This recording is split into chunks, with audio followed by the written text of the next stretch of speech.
In front of me is Nubia Focus Pro 5G, and today I would like to show you how you can select and delete multiple photos at once.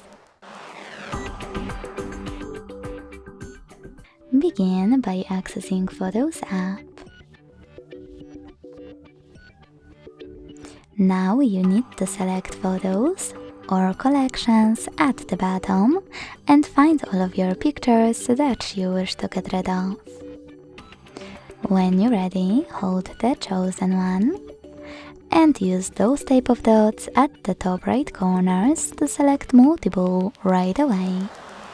To keep some, click on them, and to get rid of the rest, use bin icon at the top of Collections section or at the bottom of Photos one.